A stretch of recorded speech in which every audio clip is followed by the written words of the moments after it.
అందరికీ నమస్కారం. శ్రీమతి కొండపల్లి నీహారిణి గారి సంపాదకత్వంలో తరుణి వారపత్రిక మహిళల కోసం, మహిళల చేత నడుపుతున్న పత్రికకు అనుబంధంగా యూట్యూబ్ ఛానల్ ద్వారా బహుముఖ ప్రజ్ఞాశాలులైన మహిళలను పరిచయం చేయడం, రాబోయే తరానికి ప్రేరణ కలిగించే దిశగా చక్కని ముఖాముఖి కార్యక్రమాలు చిత్రీకరించి మహిళా సమాజానికి అందిస్తున్నందుకు నీహారిణిని అభినందిస్తూ, ఆమె లక్ష్య సాధనలో భాగంగా ఈరోజు పరిచయమే అక్కరలేని గౌరవ శాసనసభ మండలి సభ్యురాలు, విధాన పరిషత్తులో తనదైన ముద్ర వేస్తూ అంతకుముందే వెంకటేశ్వర ఫైన్ ఆర్ట్స్ కళాశాలను స్థాపించి ఎందరో విద్యార్థులను తీర్చిదిద్ది బంగారు భవిష్యత్తును కల్పింపజేస్తున్న విదుషీమణి శ్రీమతి సురభి వాణీదేవి గారితో ముఖాముఖి చేసే భాగ్యం కలగడం నా సుకృతంగా భావిస్తూ, వారి ముఖతః మరిన్ని విషయాలు తెలుసుకొని ప్రేరణ పొందుతాం. మరి ఈనాటి తరుణి అతిథికి స్వాగతం చెప్తామా? నమస్కారం అండి వాణిదేవి గారు. నమస్కారం అండి. నమస్కారం పద్మ గారు. అందరికీ తెలిసిందే అయినా ఇంకొందరికి తెలియదు కనుక మీ నేపథ్యం గురించి కాస్త వివరిస్తారా తరుణి ప్రేక్షకులకు? తప్పకుండా. నేను బేసికల్లీ ఆర్టిస్ట్ని, అంటే పెయింటింగ్ మాత్రమే చేయగలను. అది చిన్నప్పుడే గ్రహించిన మా నాయనగారు కీర్తి శిష్యులు శ్రీ పివి నరసింహారావు గారు అందులో ప్రోత్సహించారు.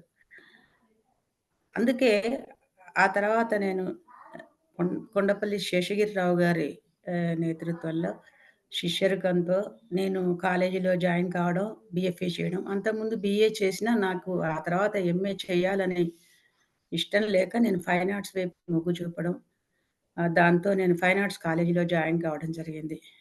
అనేక పండితులు అక్కడ గొప్ప గొప్ప ఆర్టిస్టులు, ఆర్ట్ మాస్టర్స్ వాళ్ళ పర్యవేక్షణలో దాదాపు 5 సంవత్సరాలు నేను ఈ కళ నేర్చుకోవడం జరిగింది.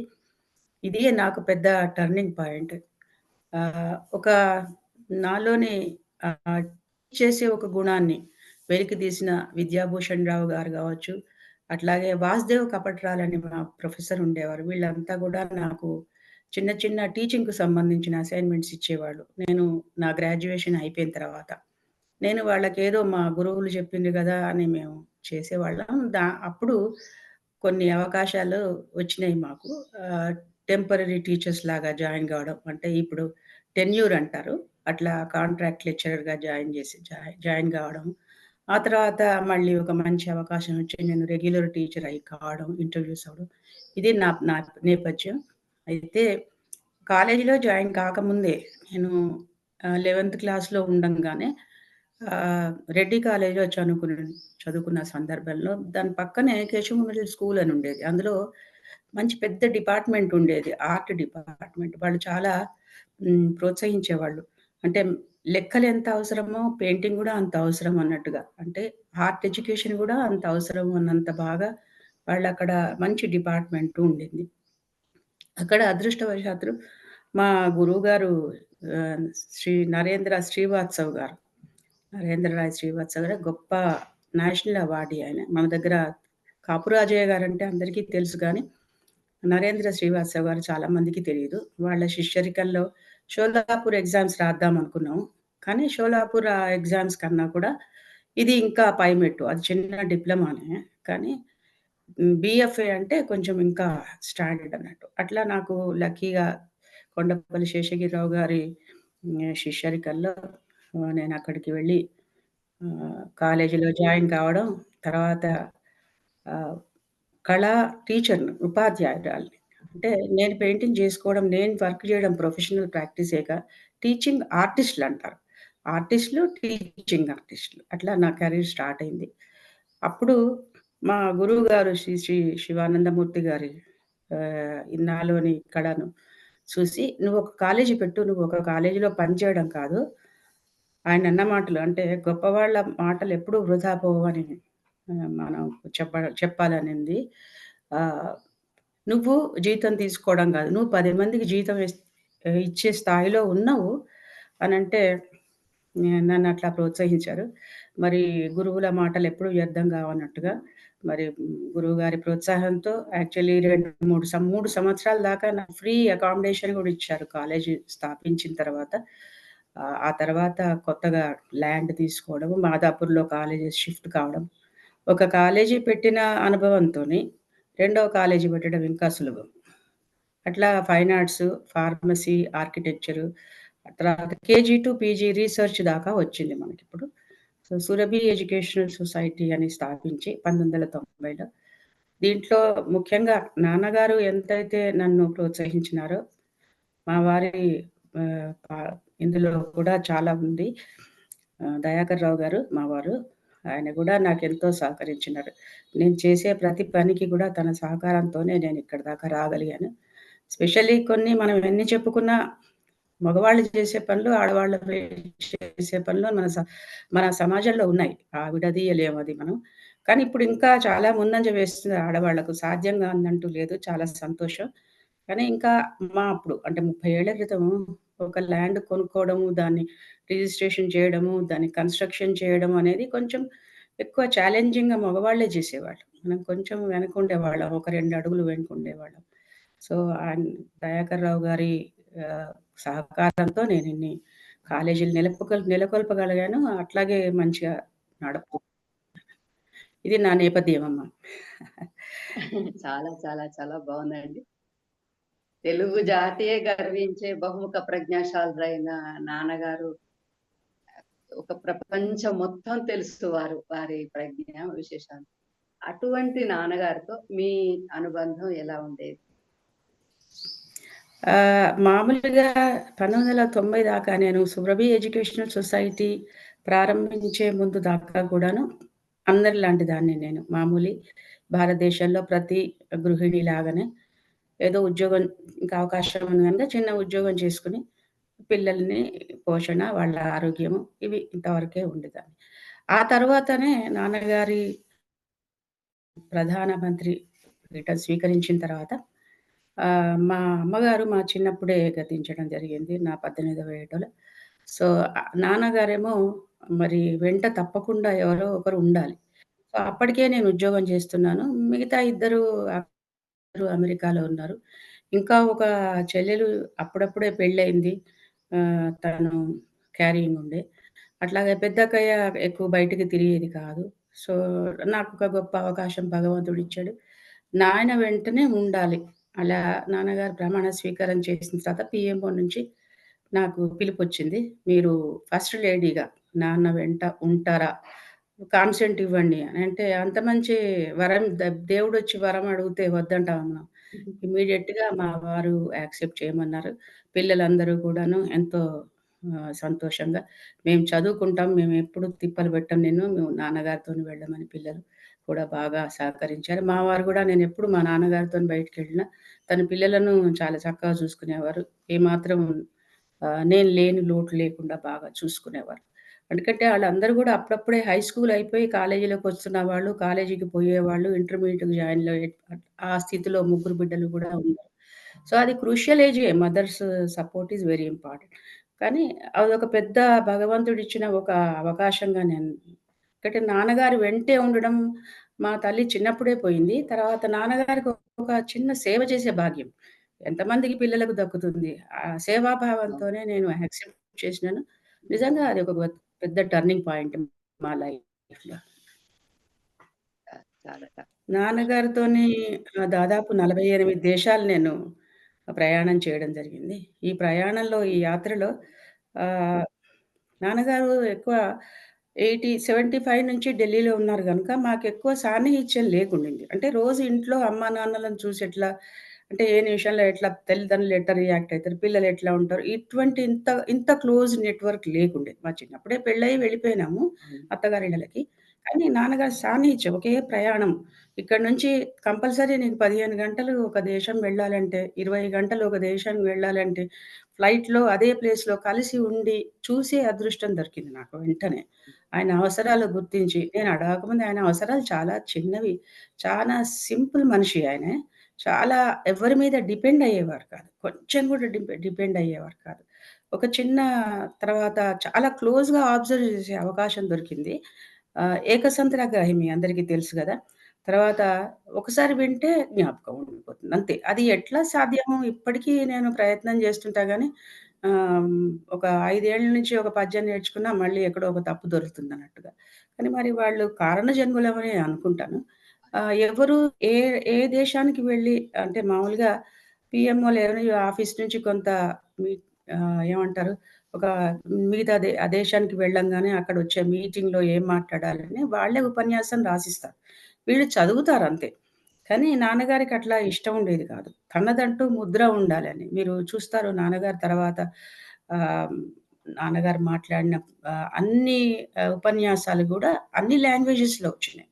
సో, పుస్తక రూపంలో వచ్చినాయి. ఆ లాంగ్వేజ్ కావచ్చు, ఆ ఎక్స్‌ప్రెషన్ కావచ్చు, లేకుంటే ఒక సబ్జెక్ట్‌ని చూసే దృక్కోణం కావచ్చు. ఇవన్నీ రీసెర్చ్ లెవెల్‌లో ఉంటాయి అవన్నీ కూడా. అట్లా అని ఒక స్కాలర్స్‌కే అర్థం కావడం, ఒక మామూలు చదువుకుంటున్న పిల్లలకు గూడా చదివిస్తుందన్నట్టు ఆ ఉపన్యాసం అనేది. ఉపన్యాసాన్ని చదవాలనే ఉత్కంఠ రేపే ఆ స్థాయిలో ఉంటుందని. అలా తన తన ఉపన్యాసాలు తనే రాసుకోవటం అనేది. తర్వాత టైమ్ మేనేజ్‌మెంట్. మనం 24 గంటలు ప్రతి ఒక్కరికి 24 గంటలే ఉంటాయి. ఎవరికి ఎక్కువ, ఎవరికి తక్కువ అట్లా లేదు గదా! భగవంతుడికి అందరికీ సమానమైన రోజే ఇచ్చినారు. కానీ రోజును ఎట్లా ఉపయోగించుకుంటారు అనేది చాలా అద్భుతం అది. ఒక ఒక 10 ఒక అరగంట పడుకుంటాను. కానీ నన్ను అరగంటలో ఒకవేళ లేవకుంటే నన్ను లేపు అనేవారు. 29వ నిమిషంలోనే నేనిట్లా దగ్గరికి పోయి ఇంకా చెయ్యి వేయకముందే లేచినా అనేవారు. అంటే అంత పర్ఫెక్ట్ టైమ్ మేనేజ్‌మెంట్. తర్వాత 24 గంటల్లో ఇప్పుడైతే సర్ప్రైజ్ అయితారేమో 18 hours he used to work. అంటే పని అంటే అంత ఇష్టం. తర్వాత ప్రజల కోసం పని. ఇప్పుడు నేను రాజకీయాల్లో ఉన్నాను గదా! అందువల్ల నేను చాలా మందిని అబ్జర్వ్ చేశాను. ఆర్టిస్ట్‌లకి చాలా అబ్జర్వేషన్ చాలా ఎక్కువ. మేము చెప్పేదానికన్నా అబ్జర్వేషన్ ఎక్కువ చేస్తాం. అబ్జర్వేషన్ అనే ఒక గుణం ఉంటేనే వాళ్ళు ఆర్టిస్ట్‌లు, ఒక చిత్రకారులు కాగలుగుతారు. ఒకే వ్యక్తిని 50 మంది 50 తీర్ల చిత్రిస్తారు. 50 మంది, 50 మంది స్టూడెంట్స్. ఎందుకంటే ఒక మోడల్‌ని అక్కడ కూర్చోబెడితే 50 మంది 50 తీర్లు తీస్తారు. మళ్ళా ఒకటే మనిషి మళ్ళది. అంటే అంత క్లోజ్‌గా చూస్తేనే వాళ్ళు ఆర్టిస్ట్‌లయితారు. సో, ఈ అదృష్టం నాకు నాన్నగారు వెంట తిరిగి నాన్నను అబ్జర్వ్ చేసి ఒక అదృష్టం జరిగింది. ఒక మహానుభావుడు ఆయన ప్రధానమంత్రి అంటే దేశంలో ఎంతమంది ఉంటారండి? ఆహ్, నాన్నగారు 9వ ప్రధానమంత్రి. 150,00,00,000 ప్రజల్లో ఏ ఒక్కరో ఉంటారు ఈ దేశానికి ఒక ప్రధాని అనంటే. అలాంటి అపురూపమైన వ్యక్తుల వెంట తండ్రి అని పక్కకు పెట్టండి. ముందు అటువంటి వ్యక్తుల వెంట ఉండడం అనేది ఒక అదృష్టమే. మామూలు ఒక గృహిణికి అంత అవకాశం దొరకదు కదా! కానీ నాకు అవును. నిజంగా పూర్వజన్మ సుకృతంగా నేను అనుకుంటాను. అట్లాగే ఆహ్, ఒక దేశానికి వెళ్ళినప్పుడు ఆ దేశ ప్రతినిధులు ఎంతో గౌరవంగా చూసుకుంటారు. నేను చేసిందేముంది? ఏం లేదు. ఆయన బిడ్డగా పుట్టడం అంతే. వాళ్ళందరూ హ్మ్. గూడా నాన్నకి ఎట్లా మర్యాద చేశారో అటువంటి మర్యాదలన్నీ నాకు దక్కినాయి. అది ఇంకా పూర్వజన్మ సుకృతం కాకుండా ఇంకా ఏంటి చెప్పండి. సో, ఇట్లాంటి అపురూప సన్నివేశాలు నేను చాలా రోజుగా చూశాను. అలాగే అనేక దేశాల సంస్కృతి, సంప్రదాయాలు, వాళ్ళ కట్టు, బొట్టు అంతా ఉన్నా కూడా మళ్ళా మన దేశాన్ని వాళ్ళు చాలా గౌరవిస్తారు. అప్పటిదాకా భారతదేశం గురించి తెలవని వాళ్ళకి కూడా ఇట్లా నాన్నగారు ఉపన్యసించిన తర్వాత, లేకుంటే వస్తున్న విధానం గాని, అప్పటిదాకా కొన్ని దేశాల్లో భారతదేశం రిప్రజెంటేషనే లేదు. కానీ హ్మ్. అప్పుడే మొదలైంది. కొన్ని చైనాతోని అలీన విధానం గావచ్చు, ఇంకా వేరే దేశాలతోని రిలేషన్‌షిప్స్ కావచ్చు. కొన్ని దేశాలకసలు మన ప్రధానినే వెళ్ళలేదు. ఫస్ట్ టైమ్ వెళ్ళారు నాన్నగారు. సో, అట్లా హ్మ్. మొదలైందన్నట్టు. ఈవెన్ ఫారిన్ మినిస్టర్ అప్పుడు గూడా అప్పుడు టిబెట్‌తోని మంచి రిలేషన్‌షిప్స్ ఎందుకంటే మన ఆహ్, మానస్ సరోవరం అక్కడే ఉంది. కైలాస మానస్ సరోవరం టిబెట్‌లో ఉంది. కానీ మనం హ్మ్. హిందువులం దర్శించుకుందాం అనుకుంటే అప్పటికి కాదు. కానీ విదేశాంగ విధానం వల్లనే అప్పుడు ఆ టిబెట్ ఓపెన్ అయింది మన కోసం. హ్మ్. మొట్టమొదటి మానస్ సరోవరం యాత్ర మా బాబాయి గారు గూడా, మనోహర్ రావు గారు గూడా వెళ్ళినారు. ఫస్ట్ 81, 82లో అది జరిగింది. సో, ఇట్లా మంచి మాటతోని ఎవ్వరితోనన్నా మనం ఏదైనా సాధించగలం. ఆయన తర్వాత మనం అందరం గృహిణులమే గదా! నలుగురు పిల్లలుంటే కొంచెం ఓవర్ వర్క్ కాంగానే తిడతాం. పిల్లల్ని చిరాకు పడతాం మనం. కానీ నా జీవితంలో మా నాయనగారు ఎవరినన్నా కోపంగా మాట్లాడడం, చిరాకు పడంగా, ఒక పరుషంగా ఒక మాట అంటే తన లాంగ్వేజ్ దాటి ఎన్నడూ ఒక తక్కువ మాట గాని, తక్కువ చేసి గాని ఎవ్వరిని అనలేదు. ఇట్లాంటియన్నీ అనేక విషయాలు ఆయనను గమనించినాను. ఇంకా సహవాసం అంటారు గదా! చూసి, చూసి, చూసి కొంత మనకు గూడా ఆటోమేటిక్‌గా అబ్బుతాయి గదా! అంతే అది అదృష్టమే తప్పించి దానికి ఇంకా వేరే ఇంకేమీ లేదు. నేను యూజువల్‌గా అదృష్టాన్ని నమ్మను. కష్టాన్ని మాత్రమే నమ్ముతాను. కానీ ఈ ఒక్క విషయంలో మాత్రం ఇది అదృష్టంగా భావిస్తాను. ఇలాంటి అనేక విషయాలున్నాయి. ఎందుకంటే ఏ తల్లికి ఏ బిడ్డకైనా గూడా తండ్రి హీరో కదా! అయితే తండ్రి గురించి చెప్పమంటే ఎన్ని రోజులు చెప్పినా సరిపోదు. మామూలు తండ్రినే. అట్లాంటిది ఈ దేశ ప్రధాని మరి ఈ దేశాన్ని దశ, దిశ మార్చిన ప్రధాని. ఉత్తి ప్రధాని కాదు. అలాంటి అవును. మహానుభావుడి గురించి ఇంకా తర్వాత తరాలకు తెలవాలి. మనం అనుకుంటాం మాకు బాగా తెలిసిన మా పనాల వాళ్ళకి తెలుసులే గంట సేపు మాట్లాడినా. గంటలో ఏం తెలవదు మనకు ఒక మనిషి గురించి. ఎంత అవును. సింపుల్‌గా ఒక హ్మ్. ఆహారం గావచ్చు, తన ఆహార్యం గావచ్చు. తన భోజనం ఎంత అవును. సింపుల్‌గుంటుంది, తన బట్టలు గూడా అంతే సింపుల్. ఎంతో మామూలుగా ఎవరిళ్ళల్లో వాళ్ళ తాతగారిలాగానో, వాళ్ళ పెదనాన్నలాగానో అనిపిస్తారు. కానీ అంత సింపుల్‌గా భారతీయత ఉట్టుబడేటువంటి బట్టలు కట్టుకున్న, ఆధునికమైతే ఎంత అంటే అమెరికాలో ఉన్న సాఫ్ట్‌వేర్ ఇంజినీర్ల కన్నా ఫాస్ట్‌గా ఆయన పనిజేసేవారు. టెక్నాలజీ పరంగా. ఆయనే మా చిన్నప్పుడే మేము చూసాము. ఆయన ల్యాప్‌టాప్ మీద పని జేయడము, కంప్యూటర్ల మీద పని జేయడము. మేమనేది మమ్మల్ని గూడా అదేదో చేయిపో ఏదో కలర్ పైలట్ ప్లాటర్ వచ్చింది. అది చూడుపో ఒకసారి అని అనేది. నాకేం రాదు ఏబీసీడీ రాదు నాకు కంప్యూటర్‌లో అంటే, ఏముంది ఆ మాన్యువల్ ఉంటది. ఆ మాన్యువల్ చదువుకుంటూ ఆపరేట్ చేస్తే వచ్చేస్తుంది. అది మనం తయారు చేసిందే గదా! ఎవడో తయారు చేసిందే గదా! కంప్యూటర్. ఆ సాఫ్ట్‌వేర్. ఇట్లా అంటే చాలా సింప్లిఫై చేసేవారు. అరే! నాకు అంత సింపులా? నేనే ఎందుకు చేయడం లేదు అని మనం పోయి ఎట్లన్నా కూర్చుంటాం. అక్కడ కూర్చొని పని చేయడానికి ఎటువంటి వాళ్ళనైనా పోయి మనం పని చేసేటట్టుగా ఆయన మాటలు. ఎక్కువ సేపేమి మననేమి పెద్ద మోటివేట్ చేయరు. ఇప్పటిలాగా మోటివేషన్ ప్రోగ్రామ్స్ అని. చాలు ఆయన అన్న మాట మనకి అట్లా మనసుకు హత్తుకుంటుంది. అట్లాంటి గొప్ప వ్యక్తి, ఇలాంటి వ్యక్తులు ఈ ప్రపంచంలో ఉన్నారు. అది భారతదేశంలో ఉన్నారు అనేది తర్వాత తరానికి తెలవాలి. మనం గూడా అట్లా అవును. కావచ్చు. అప్పటిదాకా అనేక అవును. విషయాలు ఆయనే ఒక రికార్డ్ బ్రేక్ చేయడం అన్నట్టు. ఇప్పుడు ఆయన 1963లో ఫస్ట్ టైమ్ ఆయన ఒక మినిస్టర్ అయినప్పుడు ఫస్ట్ పోర్ట్‌ఫోలియో ఆయనకు ప్రతిసారి నేను ఇదే చెప్తాను. ఫస్ట్ పోర్ట్‌ఫోలియో ఆయనకు జైళ్ళ శాఖ. జైళ్ళ హ్మ్. శాఖ జైల్ అంటే మామూలుగా ఖైదీలతోని డీల్ చేయడం. ఓకే. లేకుంటే జైళ్ళకు సంబంధించిన అధికారులతోని చేయడం. అయితే ఏదైనా తన ముందరికొచ్చింది క్షుణ్ణంగా చూసేవారు. హ్మ్. సంస్కరణలు ఆయనకు చాలా ఇష్టం. అయితే మేము వెనకట చిన్నప్పటి నుంచి మీరందరూ గూడా చదివుంటారు.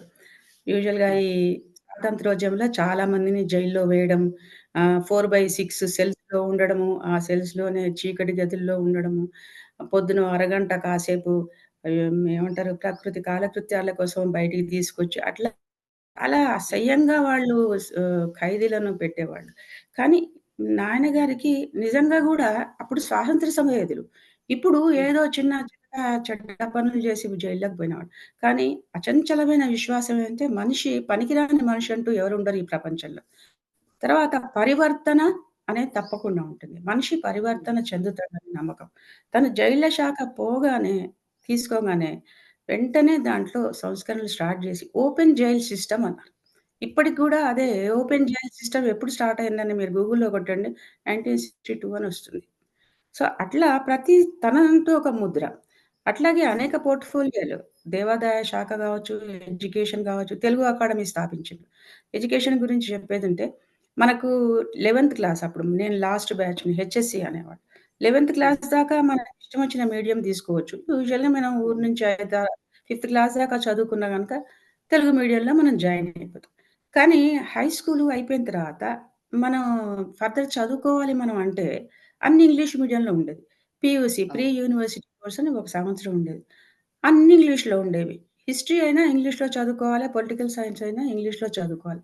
అది కొరుకుబడే వ్యాపారం గాదు. ఇంగ్లీష్ లాంగ్వేజ్ పాస్ అవ్వడమే కష్టం తెలుగు మీడియం నుంచి వచ్చిన వాళ్ళకి. సో, అవును. మరి వాళ్ళేమనుకున్నారో నాన్నగారు ఇట్లాంటి ప్రాబ్లమ్స్ అందరికీ ఉండేదేమో. ఆడపిల్లలు ఆ పైన చదువుకునే వాళ్ళు చాలా తక్కువ సంఖ్య తగ్గిపోయేది. డ్రాప్ ఔట్స్ ఎక్కువ ఉండేవారు. సో, ఏం చేసినారు తెలుగు మీడియం ప్రవేశపెట్టినారు. అయితే అప్పుడు కొంచెం మంది గొడవ చేసినారు. తెలుగు మీడియంలో పుస్తకాలు లేవని. తెలుగు అకాడమీ స్టార్ట్ చేసినారు. తెలుగు అకాడమీ ప్రారంభించి అందులో వీళ్ళన్నీ ముద్రణా బాధ్యతలు, రీసెర్చ్ ఇంగ్లీష్‌లో ఉన్నయన్నీ తెలుగులోకి ట్రాన్స్‌లేట్ చేయడము. ఇప్పటికీ ఆ బాధ్యతలు నడుస్తుంది తెలుగు అకాడమీ. తెలుగు అకాడమీ స్థాపించారు. అంటే విద్యా విధానంలో అనేక మార్పులు తీసుకురావడం. అట్లాగే హెల్త్ మినిస్ట్రీ చేసినారు. అప్పుడు గూడా ఆరోగ్య శాఖలో గూడా చాలా కొత్త కొత్త రూల్స్ అవన్నీ ప్రారంభించారు. సో, ఇట్లా తనదైన ఒక ముద్ర వేసినారు. అట్లాగే జాతీయ విద్యా విధానంలో కూడాను. ఆహ్, మాకైతే అప్పటిదాకా హ్యూమన్ రిసోర్స్ అనేది మనకు ఆ మాటే మనకు తెలవదు. తను హ్మ్. జాతీయ రాజకీయాల్లో ప్రవేశించిన తర్వాత హ్యూమన్ రిసోర్స్ డిపార్ట్‌మెంటే స్టార్ట్ హెచ్ఆర్‌డి మినిస్ట్రీ. అంటే హ్మ్. హ్యూమన్ రిసోర్స్ కూడా ప్రపంచానికి కావాలి. మంచి క్వాలిఫైడ్ పనొచ్చిన పనిమంతులు కావాలి ప్రపంచంలో అన్ని దేశాలకి మన అవసరం ఉంది అని అది ఎంత హెచ్ఆర్‌డి మినిస్ట్రీ అయితే అది ఇంకా నభూతో నా భవిష్యత్. అంత మంచి స్కిల్ అంటే మన స్కిల్డ్ పీపుల్ మన తర్వాత జరిగిన పరిణామ క్రమంలో చాలామంది మన యువత వేరే దేశాలకెళ్ళి చక్కగా వాళ్ళక్కడ ఆహ్, అన్ని రంగాల్లో రాణిస్తున్నారు. ఒక్క మెడికలు, ఇంజినీరింగే కాకుండా అనేక రంగాల్లో రాణించడానికి హెచ్ఆర్‌డి మినిస్ట్రీ అప్పుడు పెట్టిన చాలా జాతీయ విద్యా విధానం ఎప్పుడు చెప్పుకుంటారు. అంటే సంస్కరణల అభిలాషి ఎప్పుడు నాన్నగారు. ఇదంతా క్లోజ్‌గా మనం ఒక మామూలు గృహిణికి ఒక ప్రధానమంత్రి ఏం చేస్తాడని తెలవాల్సిన అవసరం లేదు. కానీ నాకొక అదృష్టం అదొకటి. ఇది పంచుకోవడం ఎందుకు అంటే 10 మందికి తెలవాలి. మనం గూడా అవును. ఒక ఆహ్, మామూలి చదువుకున్న ఉంటే మన మేధా సంపత్తితోని ఎక్కడికైనా మనం పోగలము అనేది. చదువు ఒక్కటే హ్మ్. మన వెంట ఉంటే మిగతాది ఏది మనకు ఇవాళ ఉంటుంది. మిగతా రేపు ఉండకపోవచ్చు ధనం అనేది. కానీ విద్య నిగూఢమగు విత్తము మనం అందరం చెప్పుకుంటాం కదా! అవును. విద్య విదేశ బంధువు ఇవన్నీ చెప్పుకుంటాం. సో, అది అక్షరాలా నిరూపించినారు పీవీ గారు. అనేక సార్లు చాలా బ్రేక్ చేసిందని చెప్పినాను కదా! చాలా తన హ్మ్. హ్మ్, వేరే వాళ్ళు ఏదైతే ఒకే రాష్ట్రం నుంచో కావచ్చు, ఒకే కుటుంబం నుంచో గాని, మనకెప్పుడు ప్రధాన మంత్రులు, మంత్రులు రావటము, దక్షిణాది నుంచి మంత్రులు ఎవరు కాలే ప్రధాన మంత్రులు. కానీ అది గూడా మళ్ళీ శాతవాహనుల కాలం ఎప్పుడు అన్నారు వింధ్యార పర్వతాలు దాటినరో లేదో అని మళ్ళా చరిత్రకారులు అక్కడ ఆగిపోతారు. కానీ హ్మ్. మొత్తం అఖండ భారతదేశాన్ని ఏలిన దక్షిణాది ప్రధానమంత్రి, తొలి తెలుగు ప్రధాని పీవీ గారు. సో, ఇట్లాంటియన్నీ చూసే ఒక మంచి భాగ్యం దొరికింది. నాన్నగారి గురించి చాలా ఎన్నో ఇంకా విదేశీ ప్రయాణంలో అయితే చెప్పలేను. అంటే మనము మామూలుగా యావరేజ్ మధ్య తరగతి వాళ్ళం ఒక ప్రధానిని చూసినప్పుడు మనం ఎట్లో ఇన్‌స్పైర్ అయితాం. కానీ హ్మ్. ఆ దేశ ప్రధానులు గూడా నాన్నగారిని చూసి ఎంత ప్రభావితులైతున్నారంటే అది ఇంకా చెప్పశక్యం కాదు. అంటే అంత ప్రభావితం చేసినారు ఇతర దేశాల ప్రముఖులను గూడా. దానికి కారణం అంటే తను ఫారిన్ మినిస్టర్ ఉన్నప్పుడు తను ఏదైతే ప్రారంభించిన అనేక దేశాలకు ప్రయాణం, వాళ్ళతోని సన్నిహిత్యం ఏర్పరచుకోవడం. 10 ఏళ్ల తర్వాత గూడా వాళ్ళు గుర్తుపెట్టుకొని, ఒక ఫారిన్ మినిస్టర్ నుండి ఇప్పుడు ఆ దేశానికి ప్రధాని అయిండ్రు అని, వాళ్ళకి ఇంకా ఆ దేశంతో ఏర్పరచుకోవడం. ఒక దేశంతోని మంచి సంబంధాలు మాటతోనే మనము ఎన్ని సాధించొచ్చు గదా! ఒక దేశం మన దేశంతోని మంచి సంబంధాలు అంటే మన పిల్లలు అక్కడికెళ్ళి చదువుకోవచ్చు, ఉద్యోగాలు జేయొచ్చు. వాళ్ళు మన దగ్గరకొచ్చి చదువుకోవచ్చు, ఉద్యోగాలు జేయొచ్చు. ఎక్స్‌చేంజ్ ప్రోగ్రామ్ ఉంటుంది. అంతేగాదు ఈ పరిణామంలో అనేక వ్యాపార సంబంధాలు గూడా ఏర్పడతాయి. వాళ్ళు మన దగ్గరికొచ్చి పరిశ్రమలు స్థాపించొచ్చు. మన వాళ్ళు అక్కడ పరిశ్రమలు చేయొచ్చు. ఆ దేశాన్ని అభివృద్ధి చేయొచ్చు. వాళ్ళు మన దేశాన్ని అంటే అట్లా అనేక విధాలుగా తోడ్పడతాయి. తర్వాత ఈ పరిణామ క్రమంలో భారతదేశాన్ని ప్రపంచ పటంలో గుర్తింపజేసినట్టుగా వాళ్ళు అప్పుడు అసలు అలా జరిగింది. ఆయన పీవీ గారి యాక్చువల్లీ విజన్ ఏంటిదంటే 2 సూపర్ పవర్స్ కాదు. భారతదేశం గూడా ఏదో ఒకనాడు సూపర్ పవర్ గావాలన్నంత తపన ఉండేది, తాపత్రయం ఉండేది తనకి. నాన్నగారి గురించి ఎంత చెప్పినా తక్కువే. అవునండి. మాకు గూడా ఒక భాగ్యం కలిగింది. మా నాన్నగారు పెద్ద మనిషి అయిండ్రని వారిని కలవటందుకు, వారు మా ఇంటికి రావడం మాకు పలకరించడం. గొప్ప భావనమైంది. అట్లా గూడా నేను చాలా అభిమానిని వారికి.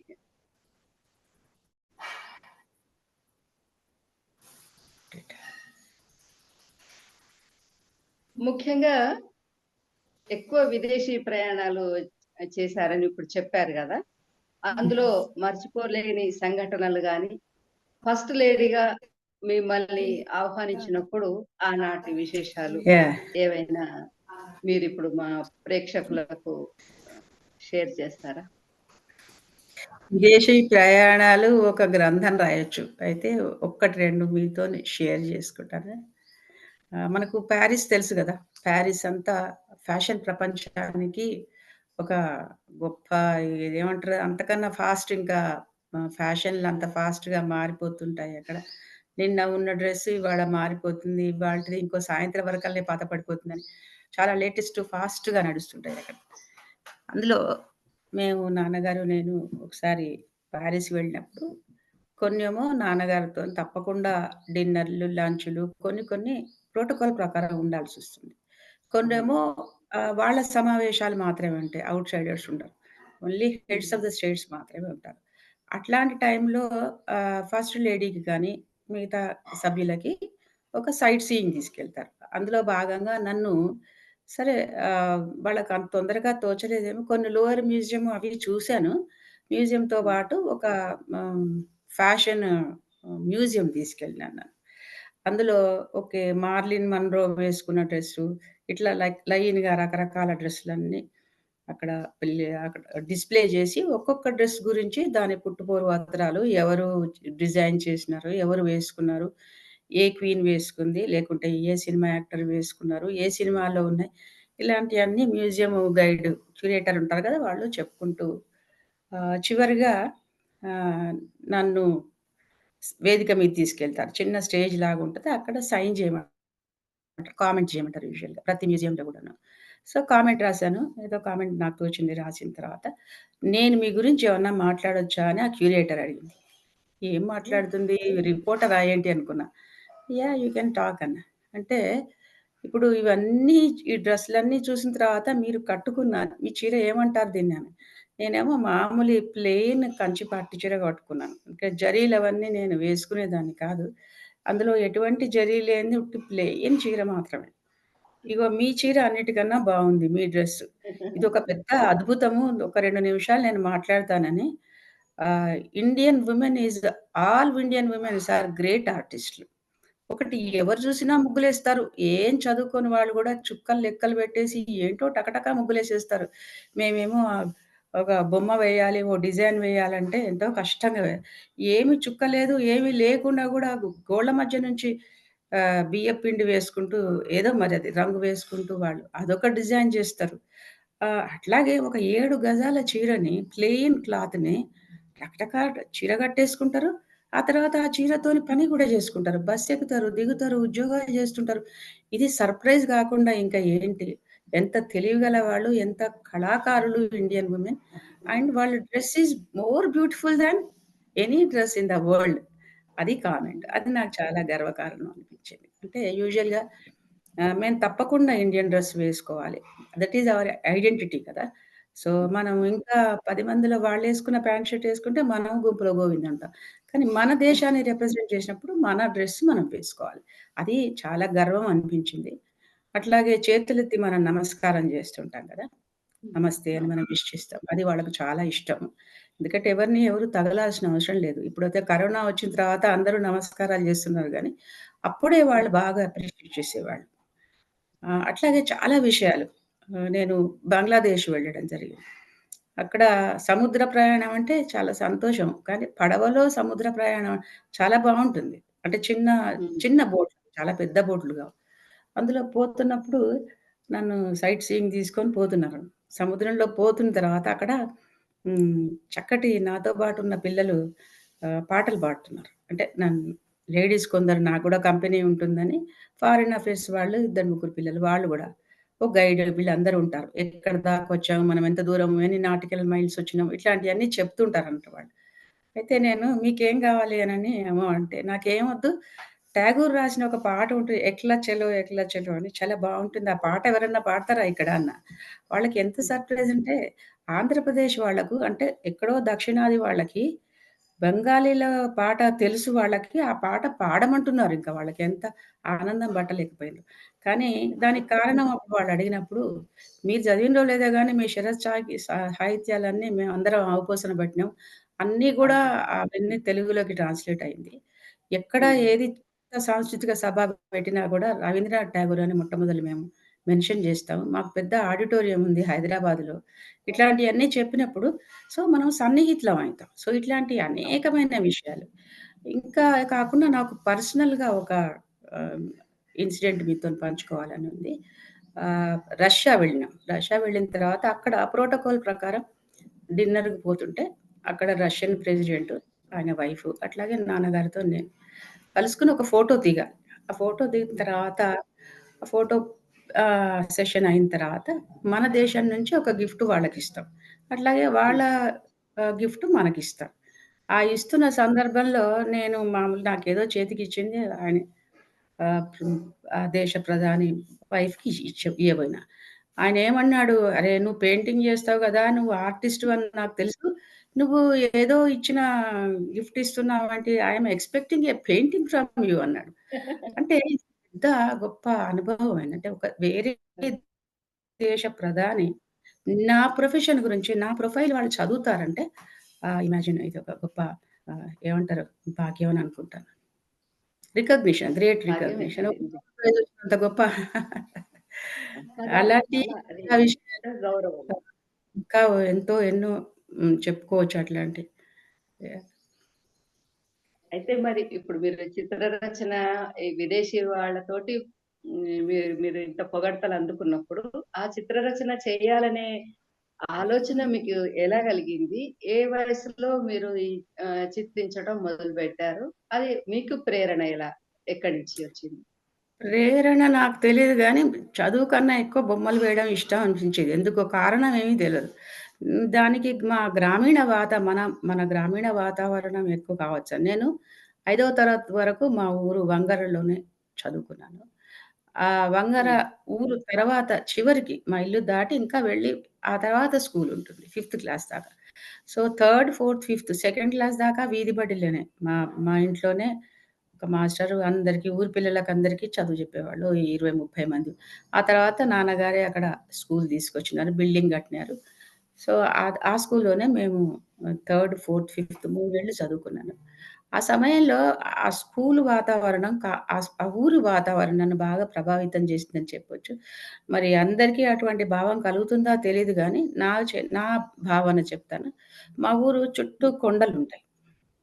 హ్మ్. తూర్పుకున్న కొండ రత్నగిరి, ఉత్తరానికున్న ఇంకో కొండ, ఇటు పక్కన అడ్డగుట్ట. ఈ గుట్టలన్నీ గూడాను బ్యూటిఫుల్ ఎంతో అందంగా అనిపిస్తాయి. అంటే మరి ఆర్టిస్ట్‌ని గనుక అట్లా అనిపించిందా తెలవదు. హ్మ్. అట్లాగే గ్రామీణ వాతావరణం. అవన్నీ గూడా ఆ రాళ్ళు, ఆ కొండలలో ఏముంది రాయే గదా! అనుకుంటాం. అవేం పలుకుతున్నాయా అని అనుకుంటాం మనం. కానీ వర్షాకాలం రాంగానేను అదొక మారిపోతది అందులో. గ్రీనరీ కొన్నేమో చెట్లొస్తాయి. కొన్నేమో మళ్ళా తివాచి పరిచినట్టుగా గ్రీన్ అయిపోతాయి. ఆ స్టోన్స్ గూడా మారిపోతాయి. అట్లాగే మళ్ళా ఎండాకాలం రాంగానే ఎండిపోయి అసలైన రూపం బయటపడుతుంది. ఇంతే గాదు మనకి ఆ చుట్టుపక్కలున్న ఊళ్ళో ఉన్న వాతావరణం స్పెషల్లీ మా ఇంటి నుంచి మా స్కూలుకి పోవాలంటే ఇంతకుముందు గూడా నేను ఒక దగ్గర వ్యాసం రాసాను. మొట్టమొదల గొల్లవాడొస్తుంది. హ్మ్. గొల్లవాడలో ఎక్కువేమో యాక్టివిటీ ఏం కనిపించేది గాదు. మేము లేచే వరకే వాళ్ళు ఇద్దరు, ముగ్గురు మనుషులు మా ఇంటి నుంచి ఆహ్, బర్రెలను, ఎడ్లను, గొర్రెలను పొలానికి అది మేపడానికి తీసుకుపోయేవాళ్ళు. అందుకని వాళ్ళ హ్మ్. యాక్టివిటీ పొద్దున్నే కనిపించేది గాదు. ఆ తర్వాత ఒక దూదేకుల ఇల్లు కనిపించేది. దూదేకులు వాళ్ళేం జేస్తారు ఏకుతుంటారు. టింగ్ టింగ్ అని ఒక శబ్దం ఒస్తుంది. అదేదో పెద్ద వీణానాదంగా అనిపించేది. అది ఏమో పెద్ద సంగీతంలాగా అనిపించేది. ఆ తర్వాత కొంచెం ముందుకు పోంగానే ఈరసామిది కుండలు చేసేది వాళ్ళన్నట్టు కుమ్మరి వాళ్ళు. ఈరస్వామి పెద్ద మనిషి కొద్దిగా. తర్వాత పిల్లల పేర్లు నాకు జ్ఞాపకం లేదు గానీ ఆయన భార్య ఏమో రామమ్మనేమో మట్టి మీద తొక్కుతూ ఉంటే ఈయనేమో సారె మీద ఇట్లా ఆ కుండ చేస్తే ఒక అద్భుతం. అంటే ఉట్టి మట్టిని ఆమేమో తొక్కుతుంది గదా! ఈయనేమో కుండ చేసేసిండు. అరే! ఎంత తెలివిగలోడు, ఎంత గొప్పవాడు. అపరబ్రహ్మ ఏమో అనుకునేది చాలా గొప్పవాడు. ఆయన చేతులలో ఏదో మ్యాజిక్ ఉందనుకునేవాడు. కాస్త నిజమే ఇంకా అది. ఆ! ఇట్లాంటి చిన్న చిన్న విషయాలే గావచ్చు ఇవన్నీ గ్రామీణ వాతావరణం బాగా ప్రభావితం చేసింది. ఆ తర్వాత మా ఊరు షావుకారు భద్రయ్య గారు. వాళ్ళది చిన్న తోటొస్తుందన్నట్టు. ఒక బావి దగ్గర మిరప తోట. ఆ మిరప బాగా పండిన తర్వాత గ్రీన్ చెట్టుకి ఎర్రటి పండు పండిపోతది మిరపకాయ. అదేందో కాంబినేషన్ ఆ కలర్ అట్రాక్షన్. ఆ గ్రీన్ చెట్టుకు ఎర్రగా ఎట్లా ఎంత బావుంది ఆ కలర్ కాంబినేషన్. కిందేమో బ్రౌన్ కలర్ అంటే బర్న్ట్స్ అయిన ఆ కలర్‌లో మట్టి. హ్మ్. అంటే ఎర్ర హ్మ్. మట్టిలో ఆ చెట్టుకి మళ్ళా ఎర్రగా పచ్చ చెట్టుకి మళ్ళా ఎర్ర అదొక కలరు, ఇదొక కలరు. అదొక అద్భుతమైన ప్రపంచంలాగా అనిపించేది. ఇట్లా చెప్పుకుంటూ పోతే చాలా. ఆ తర్వాత ఇంకొక మోటాబాయ్ ఉండేది. ఈ కాలం పిల్లలకి తెలీదు. మా స్కూల్ తర్వాత ఒక మోటాబాయ్ ఉంది. ఆ మోటాబాయిలో ఒక లల్లాయి పదాలు పాడుకుంటూ, ఆ నీళ్లు తవ్వడం, ఆ నీళ్లు పైకొచ్చిన తర్వాత ఢమ్మని నీళ్లు అన్నీ కాలువలో పోవడం, మళ్ళా ఆ బకెన లోపలికి పోవడం అదొక పెద్ద సంగీతంలాగా అనిపించేది నాకు. ఇట్లాంటి ఊరి గురించి ఎంత చెప్పాలనంటే పుట్టిన ఊరు గురించి అందరూ చెప్తారు. ఇష్టంగా చెప్తారు. కానీ ఇది నిజం. మా ఊరే నన్ను బాగా ప్రభావితం చేసింది. ఆ తర్వాత అయితే ఇప్పుడు నాన్నగారు ఈ అందరూ నాన్నగారు మామూలు కాలేజీలు తెరిచినప్పుడు మీరు ఫైన్ ఆర్ట్స్ కాలేజీ స్థాపించడంలో దీని వెనక ఇది ఒక బలమైన కారణం అనుకోవచ్చా? కారణం అంటూ గాదు గానీ, నేను జేఎన్‌టీయూలో పనిజేస్తున్నప్పుడు మాకు ఒక సిలబస్ ఉంటుంది. ఆ సిలబస్‌ని మనం జెప్పాలి. అందరూ ఇప్పుడు ఉపాధ్యాయులకి ఎట్లా సిలబస్ ఉంటుంది. ఆ సిలబస్‌ని మనం జెప్పాలి. కానీ ఫైన్ ఆర్ట్స్ అనే సబ్జెక్ట్ అసలు ఒక చిన్న సిలబస్‌లో కుదించే శక్యం కాదు. కుదించడానికి వీల్లేదు. అదొక పెద్ద, పెద్ద సముద్రం, మహాసముద్రం. సో, నాకు చిన్నగా కొంచెం చెప్పాలంటే నాకు నచ్చేది గాదు. వాళ్ళతోని పిల్లలకి సెమిస్టర్ ఎగ్జామ్స్ చేయించడము, ఎక్సర్‌సైజ్ చేయించడము, వాళ్ళు ప్రతిరోజు ఒక సబ్జెక్ట్ ఇచ్చి దాన్ని సాయంత్రం మనం కండిషన్ జేసి తీసుకోవడం, ఇవన్నీ కుదరని వ్యవహారం అనిపించేది నాకెందుకో. ఆ తర్వాత చాలా తక్కువ చెప్తున్నా పిల్లలకి నేను ఎంతైతే చెప్పాలో అంత చెప్పడం లేదు. కానీ మనకు అవసరం అనేది ఎందుకంటే ఉద్యోగం అప్పుడు అవసరం నాకు. కానీ నాలో ఉన్న ఈ తపనను మరి నన్ను మా శ్రీ శివానందమూర్తి గారు, గురువుగారు ప్రపంచవ్యాప్తంగా ఆయన శిష్యులున్నారు.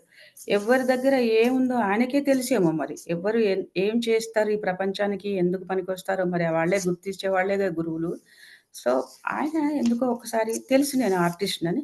దర్శనానికి పోయినప్పుడు నేను ఆర్టిస్ట్‌నండి. బొమ్మలేస్తానని గూడా చెప్పాను. చెప్పిన ఇంకేం చాలా గొప్ప పని. అందరికి చాలా మందికి ఉపదేశిస్తుండేవారు. నేను ఒకసారి చూస్తూ ఒకసారి ఊరికే అన్నా, "గురువుగారు చాలా మందికి మీరు ఉపదేశిస్తున్నారు. నేను ఇన్నేళ్ల నుంచి చూస్తున్నాను. నాకు గూడా ఏదైనా ఉపదేశించండి" అన్నా. "నీకెందుకు ఉపదేశించడం? నువ్వు ఆల్రెడీ ఉపదేశంతోనే పుట్టినవు గదా!" అంటే హ్మ్. కళ అంటే ఒక ఆ! కళాకారుడంటే అంత గొప్పగా జూసేవారు గురువుగారు. "నువ్వు రోజు వచ్చిన దాన్ని మర్చిపోకుండా ప్రాక్టీస్ చెయ్యి."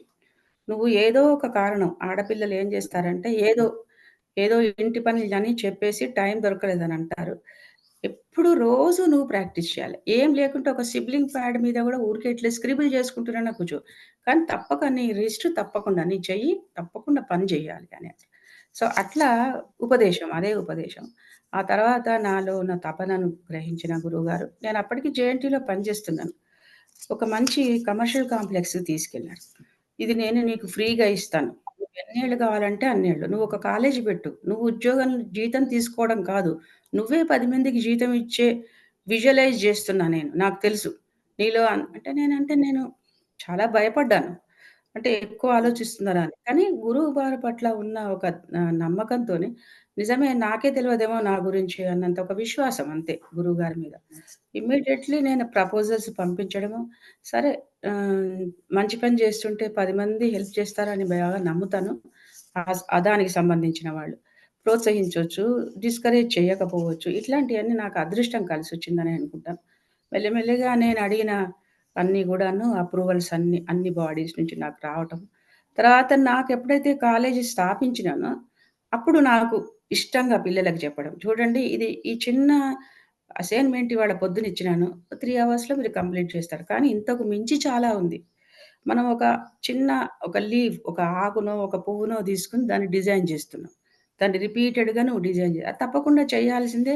ఆ 4, 5 సార్లు చేస్తే గాని వాడికి కాన్సెప్ట్ అర్థం గాదు. కానీ దానికి మించింది గూడా ఇంకా ఉంది. అబ్జర్వేషన్ ప్రకృతిని అబ్జర్వ్ చేయాలి. అట్లాగే మన సంస్కృతిని అబ్జర్వ్ చేయాలి.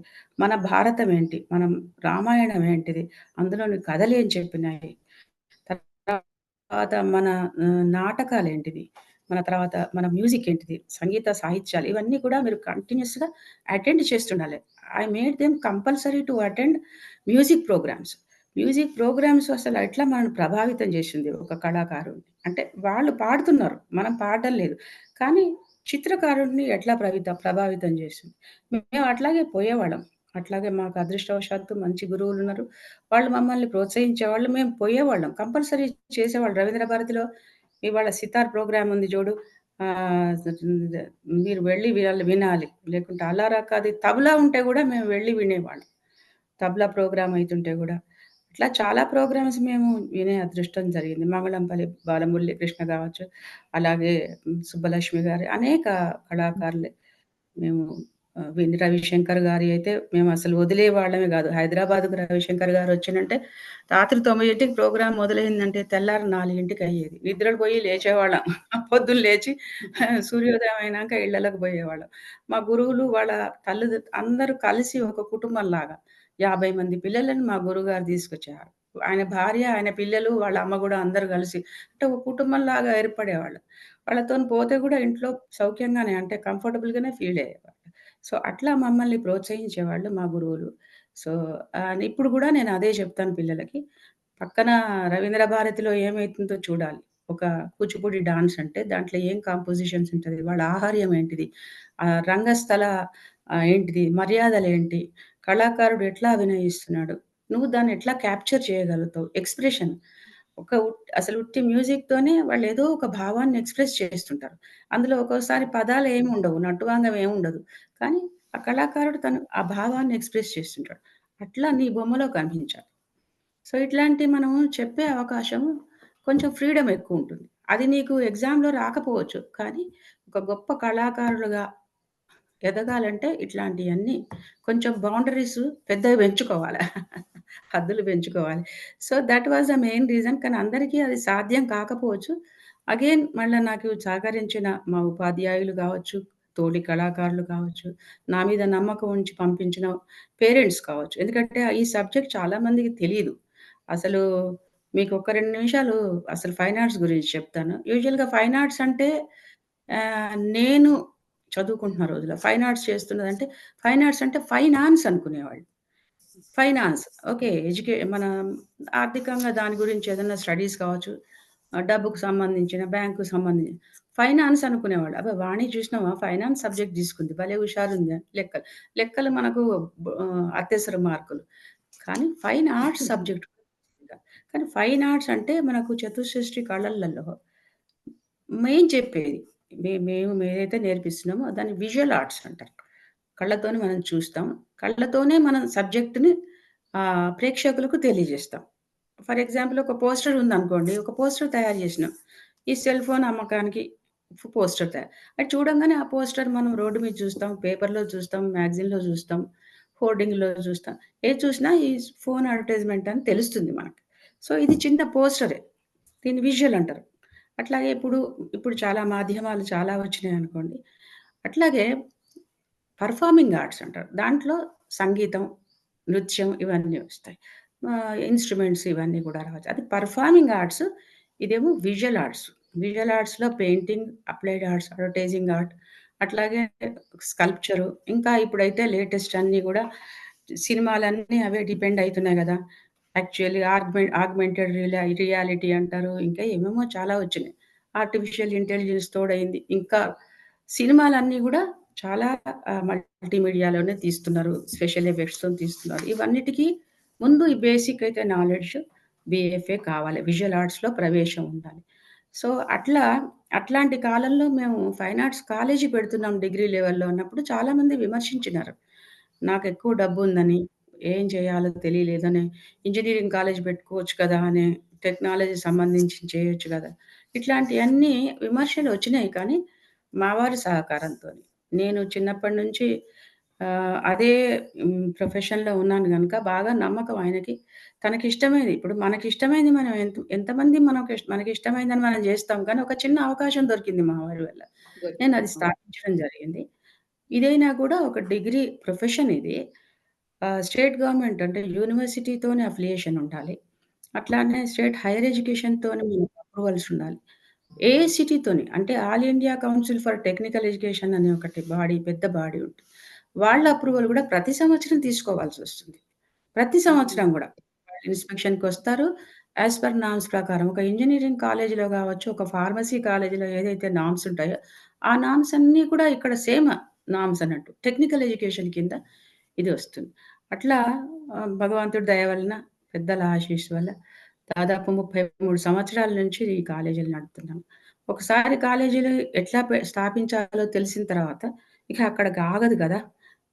వెంటనే నాకు కొన్ని కారణాల వల్ల ఫార్మసీ కాలేజీని స్థాపించడం జరిగింది. ఎందుకంటే 2, 3 ఆర్టికల్స్ చదవడం జరిగింది. కోలాలంపూర్‌లో ఒక మీటింగ్‌లో అక్కడ ఒక స్పీకరు ఏమన్నారంటే మాట్లాడుతూ Hyderabad is the hub of drug industry అన్నారు. హైదరాబాద్‌లో హుహు. Bulk drug industry south east ఏషియాలోనే ఫేమస్ అని. అప్పటిదాకా మనకు తెలీదు. మనం హైదరాబాదీలమే గాని మనకే తెలీదు. మరి హ్మ్. ఇన్ని మందులు తయారైతున్నాయి మన దగ్గర. మరి ఎవరు తయారు చేస్తున్నారు ఈ ఎంప్లాయీస్‌ని అందరిని? ఆ ఎంప్లాయీస్ అంటే కానీ చదువుకొని రావాలి. చదువుకుంటేనే గదా! క్వాలిఫై అయితేనే ఎంప్లాయీస్ వస్తారు. సో, అట్లా నేను అన్వేషించినప్పుడు మనకు ఫార్మసీ కాలేజీలు పెట్టుకునే అవకాశం ఉంది అనిపించింది.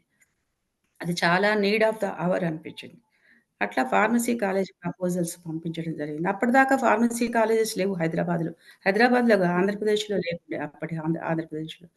మొట్టమొదలు నలుగురు నేను, మన వెంకటేశ్వర అంటే మనం పెట్టింది. అట్లాగే హ్మ్. పుల్లారెడ్డి గారు, సెయింట్ పీటర్స్ అని ఒక క్రిస్టియన్ మైనారిటీ. అట్లాగే నల్గొండ డిస్ట్రిక్ట్ నుంచి ఇంకొక కాలేజీ. 4 అప్రూవల్స్ కోసం పంపించడం జరిగింది.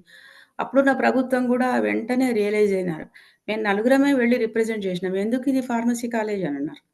ఎంప్లాయీస్ అందరూ కర్ణాటక నుంచి వస్తున్నారు గదా! మనకెందుకు అని. చంద్రబాబు నాయుడు గారుండే అప్పుడు. మేము చెప్పాము ఎక్స్‌పర్ట్ మాతో పాటు పెట్టుకున్నాం.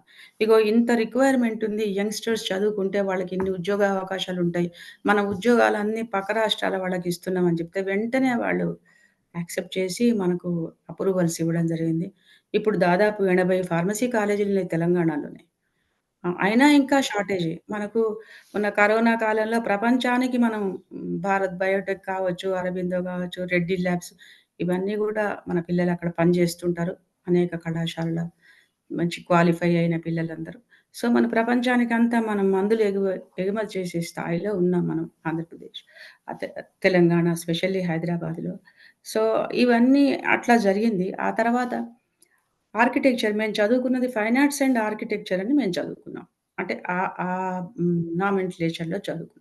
సో, ఆర్కిటెక్చర్‌లో మా ఫ్రెండ్స్ అందరూ ఉండేవాళ్ళు. కలిసిమెలిసి తిరిగేవాళ్ళం. ఫైన్ ఆర్ట్స్, ఆర్కిటెక్చర్‌లో చాలా సబ్జెక్ట్స్ గూడా కామన్ ఉంటాయి. లైక్ హ్మ్. డ్రాయింగ్ అంటే అన్నిట్లలో డ్రాయింగ్ కావాల్సిందే. డిజైన్ కాన్సెప్ట్ తెలవాల్సిందే. కలర్, లైట్ ఇలాంటి ప్లానింగ్ ఇలాంటియన్నీ కొంచెం కామన్ సబ్జెక్ట్స్ ఉంటాయి. పర్స్పెక్టివ్ ఇలాంటియన్నీ ఉంటాయి. సో, కొంచెం మమ్మల్ని మా హెల్ప్ వాళ్ళు తీసుకుంటారు. వాళ్ళ హెల్ప్ మేము గూడా తీసుకుంటాం. So, it's a good combination actually. Architecture ఎందుకు స్టార్ట్ చేయమంటే, ఆర్కిటెక్చర్ గూడా స్టార్ట్ జేయడం జరిగింది. అట్లాగే బీద పిల్లలు నాకు సరే ఇవన్నీ ఎన్ని చేసినా గూడా నాకెంతసేపు హ్మ్, ఎన్‌జీఓ ఒకటుంది. నాన్నగారు స్థాపించింది. అక్కడ హ్మ్. ఆ సేవ నాకు చేసే ఒక మంచి భాగ్యం దొరికింది. అదంతా ఒక స్లమ్ ఏరియా బేగంపేటలో బ్రాహ్మణవాడి అని అంటారు దాన్ని. స్వామి రామానంద్ తీర్థ్ అని పొలిటికల్ గురువు, నాన్నగారి పొలిటికల్ గురువు. స్వామీజీ సమాధి అక్కడే ఉంది. అక్కడ ఒక స్కూల్ ప్రారంభించడం జరిగింది. దాంట్లో అంతా హ్మ్, బిలో పావర్టీ లైన్‌లో ఉన్న పిల్లలకి దాదాపు 145 మంది పిల్లలకి మేము అక్కడ ఉచితంగా చదువు చెప్పిస్తున్నాం. దాదాపు ఏమంటారు ఎల్‌కేజీ నుంచి ఎయిత్ క్లాస్ దాకా ఉంది ఇప్పుడు. Government recognised school. దాంతో నాకెక్కువ సాటిస్ఫాక్షన్ అనిపిస్తది.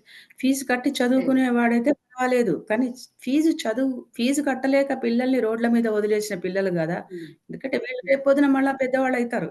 మరి రోడ్ల మీద అవును. ఉన్న పిల్లలు ఎటువంటి ఆరోగ్యం లేకుండా, తర్వాత మెంటల్ హెల్త్ లేకుండా వాళ్ళు సంఘానికి ఒక పట్టించుకోకుండా రోడ్ల మీద వదిలేసి చదువు లేని వాళ్ళు ఏమవుతారని మనందరికీ తెలుసు. సో, అట్లాంటి పిల్లలే మనకు కావాలి. ఆ పిల్లల్ని మనం చేరదీసి వాళ్ళకి విద్యాబుద్ధులు చెప్పి, వాళ్ళని పనికొచ్చేట్టుగా ఈ సమాజానికి తీర్చిదిద్దడం అనేది చాలా అవసరం.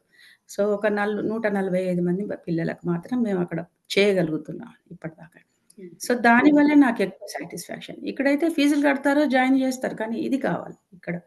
హ్మ్. తర్వాత ఏదైనా మంచి విషయం చెప్పాలంటే, చిన్నప్పుడే "మొక్కై వంగంది మానై వంగంది" అన్నట్టు చిన్న పిల్లలే గదా! అవును. మనం ఏదైనా మంచి చిన్నప్పుడే నేర్పించాలి. I'm very happy with that school actually. నాకు చాలా హ్మ్. సంతృప్తినిచ్చింది ఆ స్కూల్ వల్ల. యాహ్! చాలా సంతోషం. సేవాభావం అంటే ఒక ఎవరు జేసినా గూడా బిజినెస్ పరంగానే చేయటం చూస్తున్నాం ఈ సమాజంలో. అట్లా కాకుండా ఎట్ ఎ టైము విద్య ఇస్తున్నారు. చిత్రలేఖనము, ఆ ఫైన్ ఆర్ట్స్ ఇవ్వడంతో పాటు ఒక సమాజ సేవ చేయడము అనేది ఎంతో గొప్ప విషయం అమ్మా. మిమ్మల్ని ప్రత్యేకంగా థాంక్ యూ. అభినందిస్తూ మరి ఫైన్ ఆర్ట్స్ ఇటువంటివన్నీ చాలా సుకుమారమైన, చాలా అంటే హృదయానికి సున్నితమైన కళలకు సంబంధించింది. మీరు రాజకీయ రంగంలోకొచ్చి మళ్ళా ఎమ్మెల్సీగా గూడా రాణిస్తున్నారు.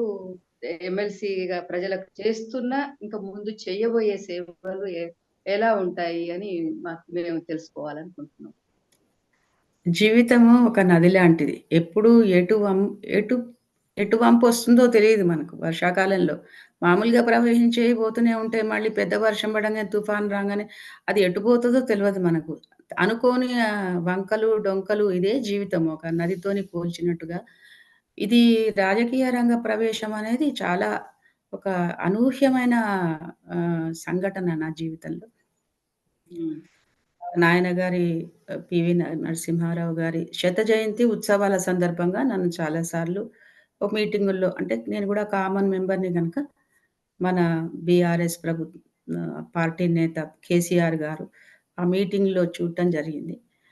The way I respond or how I am working కొంచెం వాళ్ళు కొంచెం అబ్జర్వేషన్ ఉంటది ఎవరికైనా రాజకీయ నాయకులకైనా గానీ, ఎవరినన్నా అబ్జర్వేషన్ అనేది ప్రతి రంగంలో గూడా చాలా అవసరం. వినడం అనేది గూడా చాలా అవసరం. వింటేనే వాళ్ళ వ్యక్తిత్వం మనకు తెలుస్తుందన్నట్టుగా. అప్పుడు బాగా అబ్జర్వ్ చేశారు. సడెన్‌గా నన్నెందుకు చేశారో తెలీదు. కానీ నన్ను పోటీ చేయాలమ్మా అని నాకెక్కువ పెద్ద వ్యవధి గూడా ఇవ్వలేదు. ఒక 2 గంటల వ్యవధి ఇచ్చిందనుకుంటా అంతే. నన్ను పిలిచినారు. నేనక్కడ చేరేలోపు అక్కడ అసలు మీటింగ్ ఒక గంట కూడా కాదు. అనౌన్స్‌మెంట్ అంతా ఒక 1 అవర్ లోపలనే అనౌన్స్‌మెంట్. వద్దనడానికి పెద్ద హ్మ్, కారణమేం కనిపించలేదు. పోటీ చేయి నేను నీకు సీట్ ఇస్తానంటే వద్దని ఎందుకనాలో అర్థం కాలేదు. వద్ రాజుకి వ్యతిరేకంగా మనం మాట్లాడి ఏం సాధిస్తాం? సాధించేదేమీ లేదు. కొట్లాడితే పోయేదేముంది? అనుభవం అన్నా వస్తది. గెలవనన్నా గెలిస్తే మంచిదే గదా! అనే ఒక దృక్పథంతోని వెంటనే నేను యాక్సెప్ట్ చేయడం అయింది. సరే మనలో మహత్వం మనకు తెలీదు. వేరే వాళ్ళకి తెలుసు అన్నట్టుగానే నేను ఆహ్, మంచి మెజారిటీతోని గెలవడం జరిగింది. దాని వల్లనే తెలిసింది నాన్నగారంటే ఆయన ఆశీర్వచనమే గదా! నాయనగారు పీవీ గారి అమ్మాయి అనంగానే ఇంకా చాలామంది నాకు ప్రత్యర్థులు అనుకున్న వాళ్ళ పార్టీల వాళ్ళందరూ గూడా ఇంకా ఏం లే మేమేం గెలవంలే అన్నట్టుగా వాళ్ళు చేతులెత్తేసినారు. సో, అంత రెస్పెక్ట్ అంటే నాన్నగారి పట్ల రెస్పెక్ట్, నా మీద ఉన్న విశ్వాసం ప్రజలు అవన్నీ కలిసొచ్చి నేను గెలవడం జరిగింది. ఇది పూర్తిగా కొత్త రంగమే. నాకు నిజంగా ఏబీసీడీలు గూడా తెలీదు. కానీ టీచర్‌కొక అదృష్టం ఏంటంటే ఏదైనా నేర్చుకోవాలి. మనకు సిలబస్ అంటూ ఉంటే 30 ఏళ్ల కింద మేము కొత్తగా కాలేజీ స్థాపించినప్పుడు సిలబస్ లాగా లేదిప్పుడు సిలబసు. చాలా మారిపోయింది. చాలా అంటే అప్పుడున్న చిన్న బేసిక్స్ మాత్రమే ఉన్నాయి గానీ, ఇప్పుడు స్వరూపం అంతా మారిపోయింది. అయినా మనకెప్పుడు అప్పుడు అప్‌డేట్ చేసుకుంటూ పిల్లలకి కాలమాన పరిస్థితులు, పారిశ్రామిక అవసరాలు జూసుకొని మనము నేర్పిస్తుంటాం. మనం అప్‌డేట్ చేసుకుంటాం. అది తప్పదది. ఫ్యాకల్టీ డెవలప్‌మెంట్ ప్రోగ్రామ్ అంటారు. ఇది తప్పకుండా అటువంటి గుణం ఉంటేనే మంచి టీచర్ అవుతారు. సో, అది మనకు పనికొచ్చిందిక్కడ.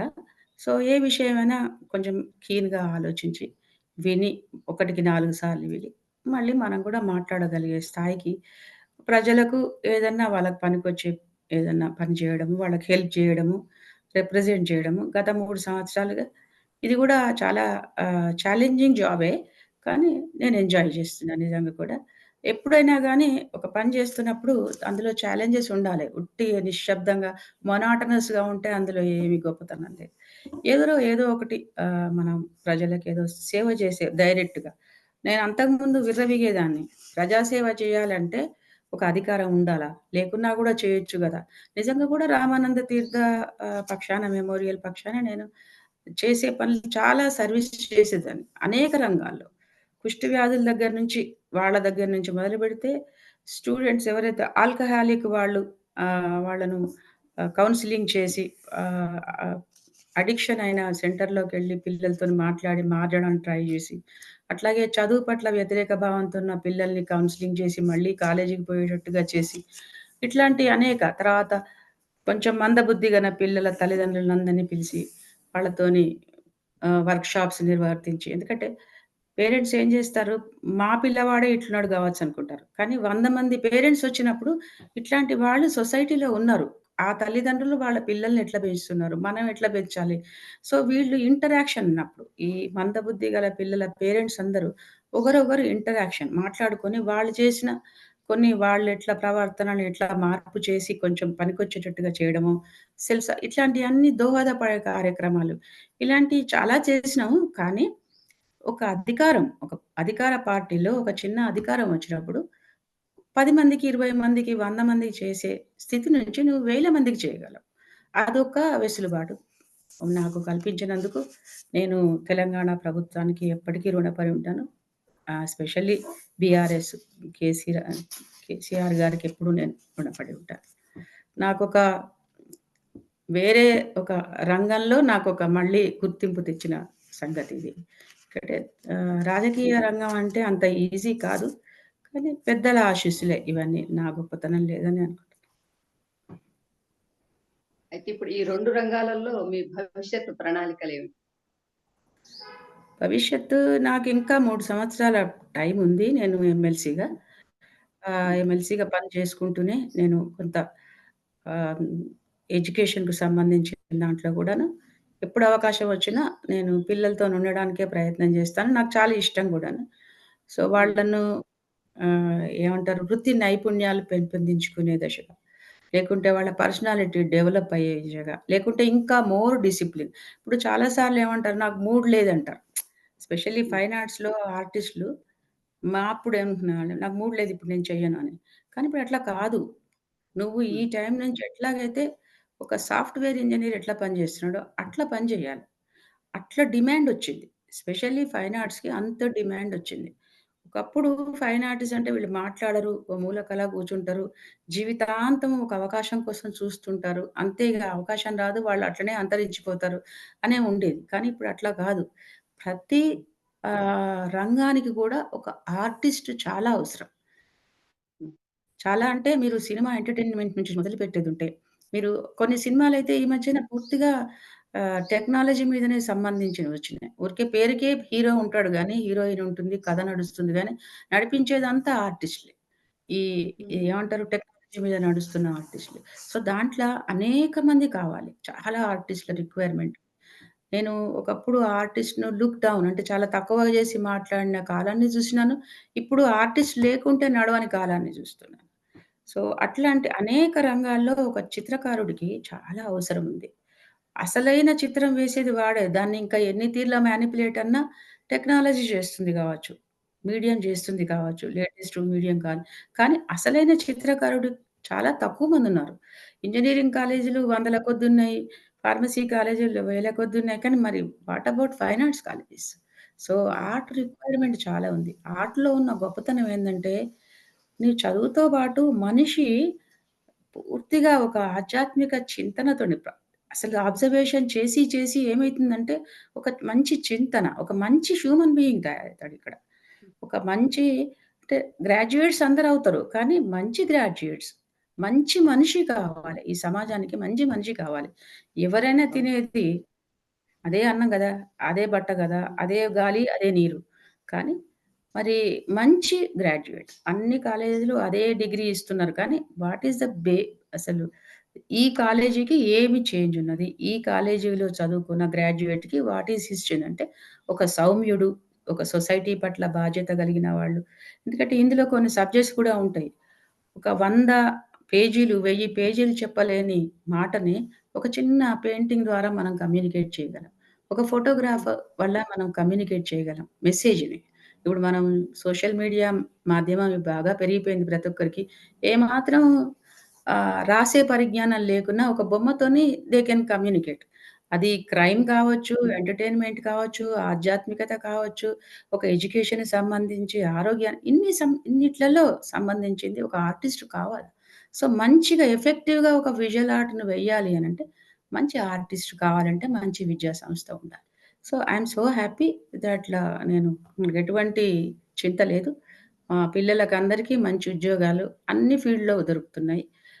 యూజువల్‌గా మాకు క్యాంపస్ ఇంటర్వ్యూస్ మా దగ్గర ఇంకా పిల్లలు మిగిలిపోయినరు అట్లాంటిది ఏమి ఉండదు. ప్రతి గ్రాడ్యుయేట్‌ని కూడా ఫైన్ ఆర్ట్స్ గ్రాడ్యుయేట్ కూడా చక్కగా అకామిడేట్ అయిపోతున్నారు.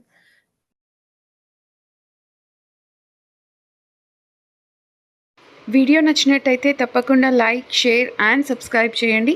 Thanks for watching.